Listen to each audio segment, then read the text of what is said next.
Hello दोस्तों, स्वागत है एक बार फिर से मेरे यूट्यूब चैनल पर। आज मैं इस वीडियो में आपको प्रपत्र नंबर 10 की डिटेल क्या भरनी है उसको पूरा मैं एक हार्ड कॉपी में बताने का प्रयास करूँगा ताकि आपको कम्प्लीटली ये समझ में आ जाए। और आपको ये भी बता दूं कि प्रपत्र 10 में कुछ कॉलम और बढ़ाए गए हैं अभी जो नए टीचर्स ने ज्वाइन किया है सेकेंड ग्रेड, उन्होंने जब 10 नंबर प्रपत्र भर लिया है जिन्होंने, उसमें थोड़ी डिटेल कम थी। अब कुछ कॉलम्स और बढ़ाए गए हैं इसी फॉर्मेट में। तो स्टार्ट करते हैं। क्या है ये सब, कौन कौन सी डिटेल आपको भरनी है, ये सब इसमें जो 6 पेपर हैं और 8-10 कॉलम हैं उनको हम स्टेप बाय समझते हैं। और अगर वीडियो आपको क्लियर नहीं दिख रहा है तो आप अपनी स्क्रीन की लेफ़्ट साइड में जो ऊपर 3 डॉट दिए हुए हैं उस डॉट को प्रेस करें और उसमें जो क्वालिटी है उस क्वालिटी को 240 से 360 कर ले या 480 कर ले ताकि आपको पूरा स्पष्ट दिखेगा। Okay friends, let's start. सबसे पहला कॉलम, ये कॉलम है हमारी जनरल इन्फॉर्मेशन का। तो सबसे पहले देखो यहाँ पर कार्मिक का नाम, कार्मिक यानी हम कैंडिडेट्स हैं, ठीक है, एम्प्लॉय हैं, तो हमारा नाम आएगा। और आपको ये सब डिटेल जो है इंग्लिश में फिल करनी है, ठीक है, लिखा हुआ है कि अंग्रेजी में सभी डिटेल जो है वो फिल करें।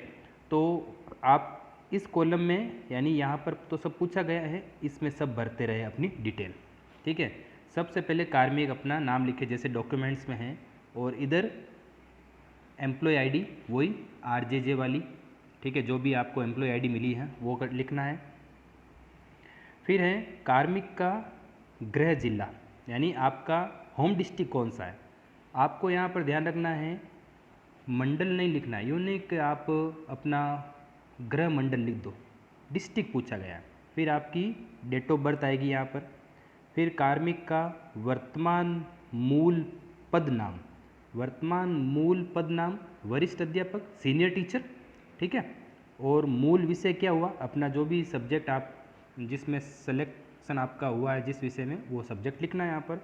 कार्मिक का वर्तमान विद्यालय कार्यालय सेवा पुस्तिका के अनुसार वर्तमान पदस्थापन, ठीक है, तो वर्तमान पदस्थापन एज ए सीनियर टीचर, ठीक है। और यहाँ पर जो नेक्स्ट यहाँ पर जो है कार्मिक का वर्तमान विद्यालय या कार्यालय में पदस्थापन का प्रकार, यहाँ पर देखो स्टार दिया हुआ है, जहाँ पर भी स्टार दिया हुआ है उसके लिए इन्फॉर्मेशन कुछ और जुड़ी हुई है।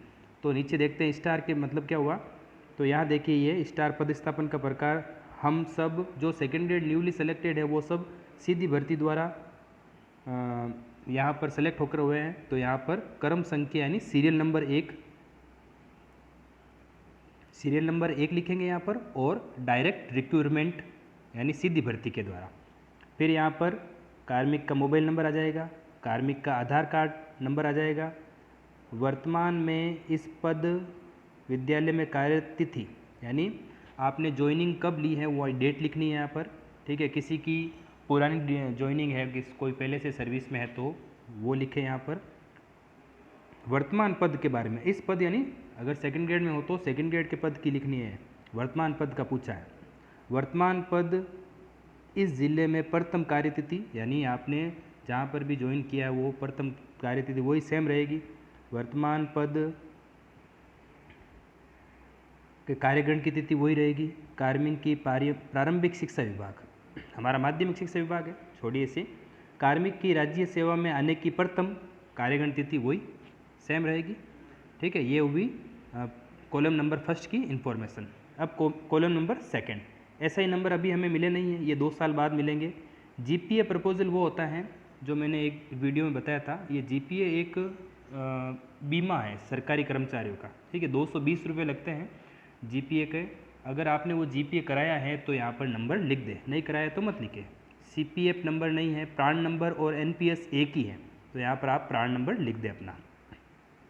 नेक्स्ट, पासपोर्ट पूछ रहे हैं, भामाशाह संख्या लिखनी है अपने परिवार की कार्ड की, पैन नंबर लिखने हैं, और आपका जेंडर क्या है, मेल फीमेल जो भी है, क्लिक करते रहे, राइट का निशान छोटा सा, और ईमेल आईडी लिखे यहाँ पर ज़रूर, और अपना ब्लड ग्रुप, पिता का नाम, ठीक है, जैसा डॉक्यूमेंट्स में है।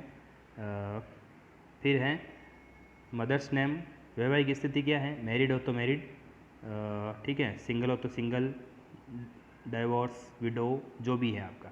तो आप अगर मैरिड हो तो अगर पति का नाम लिखें या पत्नी का नाम लिखें, ठीक है, जिससे आपका विवाह हुआ है।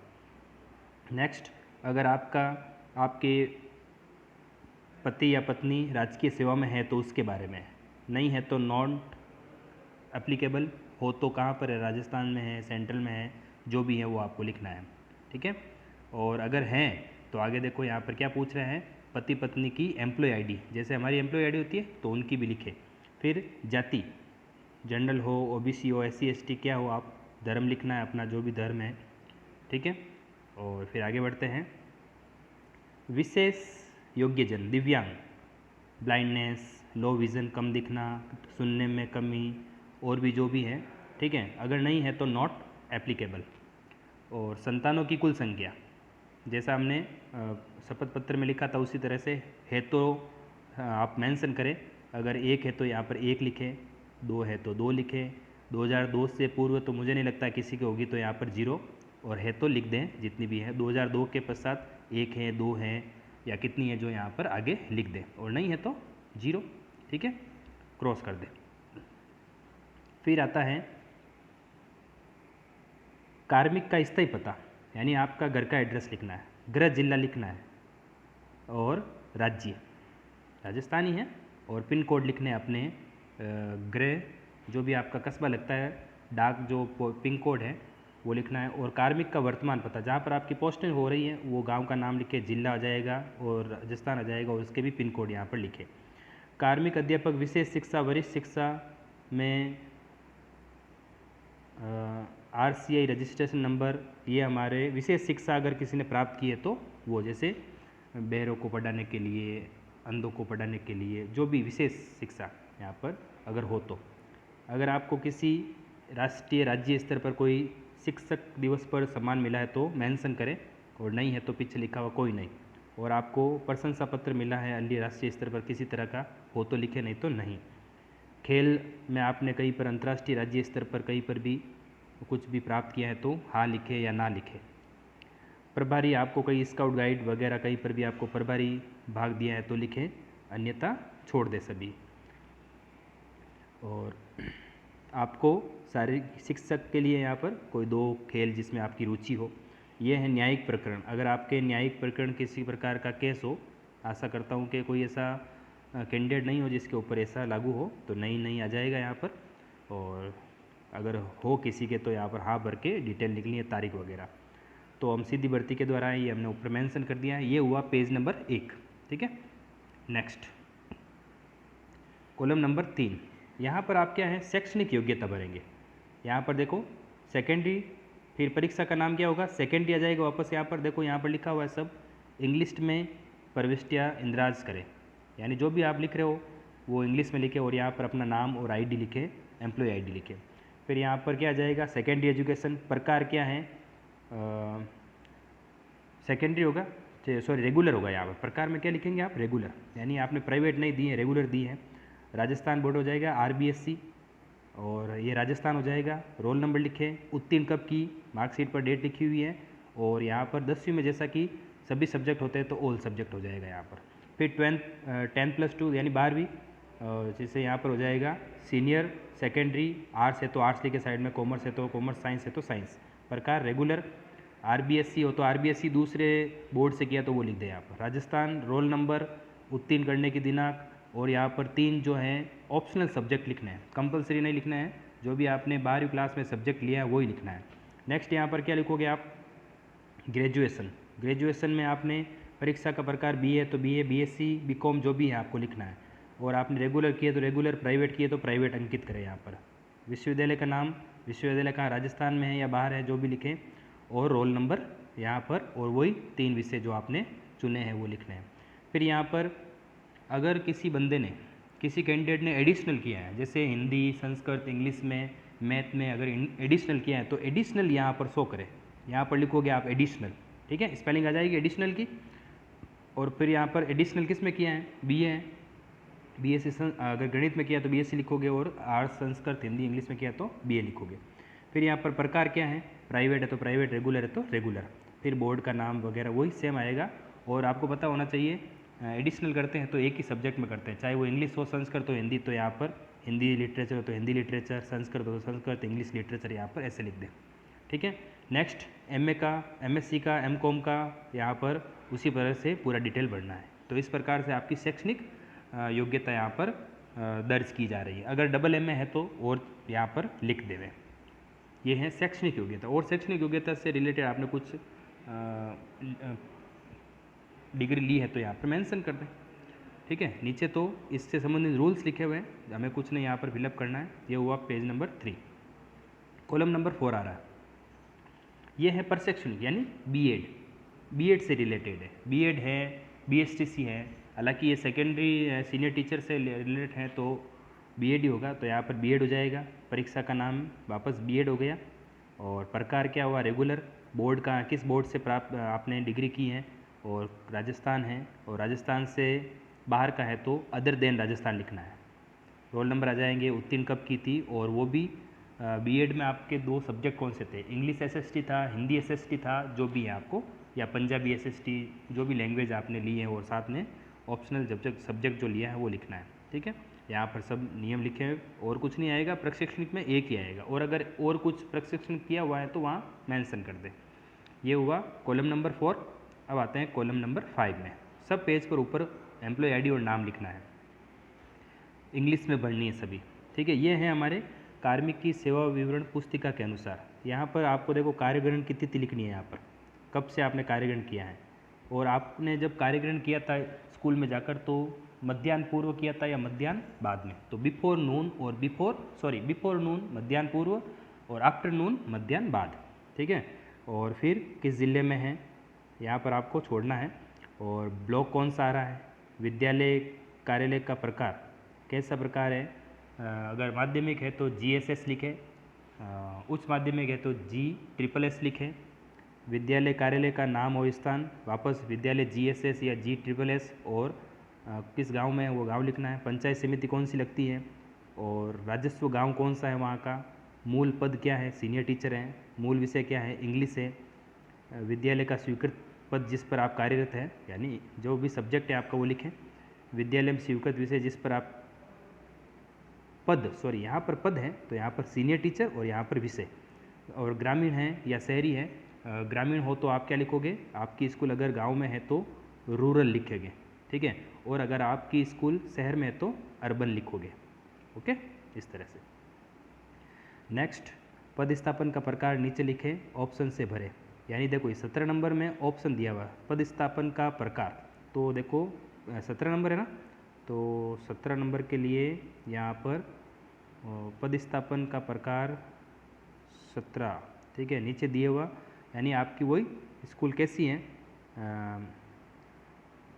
पद स्थापन यहाँ पर ये सब शॉर्ट नेम लिखे हुए हैं, तो उसी प्रकार से हमें यहाँ पर पद स्थापन का प्रकार लिखना है। नीचे लिखे ऑप्शन में भरे,